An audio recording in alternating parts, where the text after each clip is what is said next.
Hello friends, welcome. तो आज इस वीडियो में हम बात करेंगे इग्नू के एंट्रेंस एग्ज़ाम की। जैन 2024 के लिए इग्नू ने एप्लीकेशन फॉर्म रिलीज़ किए हैं एंट्रेंस एग्जामिनेशन के लिए। जो स्टूडेंट्स इग्नू से बीएड करने जा रहे हैं या बीएड करना चाहते हैं तो उनके लिए बहुत इंपॉर्टेंट होने वाली है ये वीडियो। क्या क्या एलिजिबिलिटी क्राइटेरिया इन्होंने ऐड ऑन किया है, इस बार हम इस वीडियो में, इस नोटिफिकेशन में जान लेते हैं। जैसे कि आपको पता है, इग्नू जो बीएड कराता है ये ओडीएल है, ओपन डिस्टेंस लर्निंग कोर्स है, जो रेगुलर मोड में नहीं है। सो इस वीडियो को जानने के बाद आपके जो भी क्वेश्चंस एंड डाउट्स हैं एलिजिबिलिटी क्राइटेरिया को लेके वो क्लियर होने वाले हैं। तो वीडियो के एंड तक बने रहिएगा। तो बढ़ते हैं आगे एंड जानते हैं इसके कुछ क्राइटेरियाज़। तो नंबर 1 क्राइटेरिया है आपका कि अगर आपने, देखिए, इग्नू से या इग्नू के अलावा अदर यूनिवर्सिटी से आपने सिर्फ बैचलर प्रोग्राम कंप्लीट किया है या सिर्फ मास्टर प्रोग्राम कंप्लीट किया है तो आप इग्नू से बीएड करने के लिए एलिजिबल नहीं है। अगर आपने अपना बैचलर प्रोग्राम कंप्लीट किया है विद 50% एंड 50% स्कोर किए हैं किसी भी यूनिवर्सिटी से, एंड मास्टर भी आपने 50% स्कोर किए हैं, उसके साथ साथ अगर आपका बैचलर या मास्टर किसी साइंस, सोशल साइंस, कॉमर्स या ह्यूमैनिटी से है, या आपने बैचलर ऑफ इंजीनियरिंग या बीटेक किया है, तो इस केस में आप बीएड के लिए एलिजिबल हैं इग्नू की यूनिवर्सिटी से। आप ओडीएल डिस्टेंस लर्निंग में अपनी बीएड की जो प्रोग्राम है एंट्रेंस टेस्ट के लिए बैठ सकते हैं, एप्लीकेशन अप्लाई कर सकते हैं। फ्रेंड्स, मैं आपको ये भी बताने वाली हूँ कि आपने अप्लाई कैसे करना है। इसको वीडियो के एंड तक बने रहिएगा। मैं लिंक भी आपको डिस्क्रिप्शन बॉक्स में शेयर कर दूँगी कि how to fill your entrance exam BEd form from IGNOU.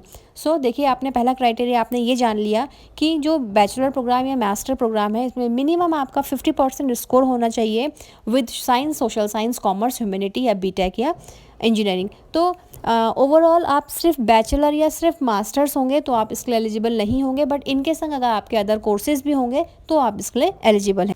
इसके अलावा अगर आप बिलोंग करते हैं किसी रिज़र्व कैटेगरी से, like ST, SC, OBC, and OBC में भी आपका नॉन क्रीमी लेयर अगर आप हैं, एंड पीडब्ल्यू कैंडिडेट से अगर आप बिलोंग करते हैं कैटेगरी से, सो फ्रेंड्स यहाँ पे आपको 5% मार्क्स का मिनिमम एलिजिबिलिटी क्राइटेरिया में रिलैक्सेशन मिलता है। लाइक आपका 50% अगर आपका है तो 45% आपका वहाँ पे चल जाता है अगर आप कैटेगरी से बिलोंग करते हैं। अदरवाइज़ आपको 55 ही स्कोर करने होंगे मास्टर्स और बैचलर में। देखिए, इसके अलावा हमने अभी तक जाना कि आपका एक मास्टर एंड बैचलर का प्रोग्राम और आपका एक रिजर्व कैटेगरी का। इसके अलावा जो क्राइटेरिया है, देखिए, जो कुछ क्राइटेरिया ऐसे हैं जो एलिजिबल करते हैं आपको बीएड से ओडीएल डिस्टेंस लर्निंग के लिए। The first one is trained in service teacher in elementary education. आपके पास कुछ सर्टिफिकेट एंड कुछ एक्सपीरियंस होने चाहिए एलिमेंट्री एजुकेशन के, लाइक आपने प्राइमरी स्कूल्स में कभी पढ़ा रखा हो, प्री प्राइमरी में पढ़ा रखा हो, तो उसका आपको एक्सपीरियंस चाहिए होता है, जो आपको फॉर्म भरते टाइम ही आपको अवेलेबल रखना होगा अपने पास। जब आप फॉर्म फिलअप करेंगे एंट्रेंस के लिए तो वहाँ पे आपको इस सर्टिफिकेट की डिटेल डालनी होगी, अपने एक्सपीरियंस सर्टिफिकेट अपलोड करने होंगे।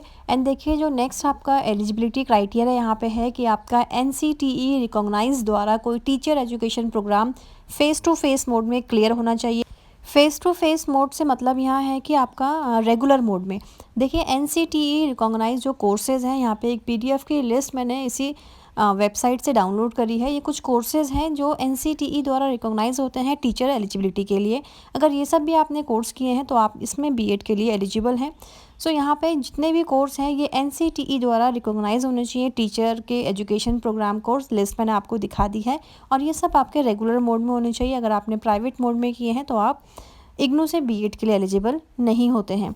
देखिए, इसको थोड़ा सा और डिटेल में समझते हैं कि क्या क्या यहाँ पे कोर्सेज़ आते हैं आपके एनसीटीई में या अदर एजुकेशन प्रोग्राम्स में।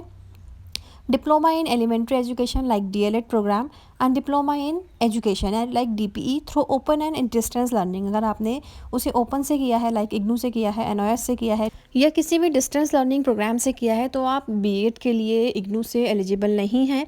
जो आपने तीसरे क्राइटेरिया में देख लिया कि वो फेस टू फेस मोड में होना चाहिए, लाइक रेगुलर मोड में होना चाहिए। सो अबाउट द प्रोग्राम, अब देखिए हम बात करते हैं प्रोग्राम्स के बारे में। अभी तक हमने क्राइटेरिया जाना। मिनिमम ड्यूरेशन ऑफ प्रोग्राम क्या है इसका, 2 ईयर्स का है, और मैक्सिमम इसका 5 ईयर्स का है।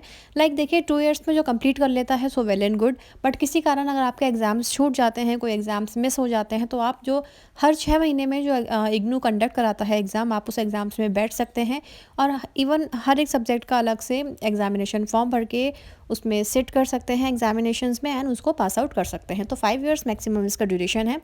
ये जो प्रोग्राम है ये हिंदी और इंग्लिश दोनों ही लैंग्वेज में, दोनों ही मीडियम में ऑफ़र करता है इग्नू। तो किसी भी मीडियम में, जिस मीडियम में स्टूडेंट्स कंफर्ट हैं, तो उसमें ये अपना प्रोग्राम कंडक्ट कर सकते हैं। तो इसका प्रोसेस देखिए क्या है। जब आप एडमिशन कर लेते हैं या एडमिशन जब आपका प्रोसेस एप्लीकेशन आप फिल करते हैं, तो ये एक पोर्टल है जिसमें आपको यहाँ से अप्लाई करना है रजिस्ट्रेशन के लिए, ऑनलाइन एंट्रेंस के लिए। मैंने एंट्रेंस का भी एक फॉर्म भर के दिखा रखा है, जो उसका लिंक मैं डिस्क्रिप्शन बॉक्स में शेयर करने वाली हूँ। आप उसमें देख सकते हैं कैसे इसको प्रोसेस करना है, कैसे इसको फिल करना है। And after filling the form और रजिस्ट्रेशन फ़ीस उसकी कुछ 1000 रुपीज़ है। ऐसा कुछ आपका हॉल टिकट इशू होता है। जैन 2024 में इसके एग्ज़ाम कंडक्ट होने वाले हैं एंट्रेंस के। वो एंट्रेंस जो क्लियर कर देता है, फिर उसके बाद डॉक्यूमेंट्स वेरिफिकेशन होता है और आपका एडमिशन फाइनल कंप्लीट हो जाता है। तो होप आपके सारे डाउट्स यहाँ क्लियर हो गए होंगे, एलिजिबिलिटी क्राइटेरिया को लेके, एडमिशन्स डाउट्स को लेके, क्वेरीज को लेके। सो अगर ऐसा कुछ लिस्ट आपका फाइनल लिस्ट में आपका नाम आ जाता है मेरिट लिस्ट में, तो आपका एडमिशन क्लियर हो जाता है। वीडियो यूज़फुल लगी हो तो like my video and subscribe my channel. Thanks for watching.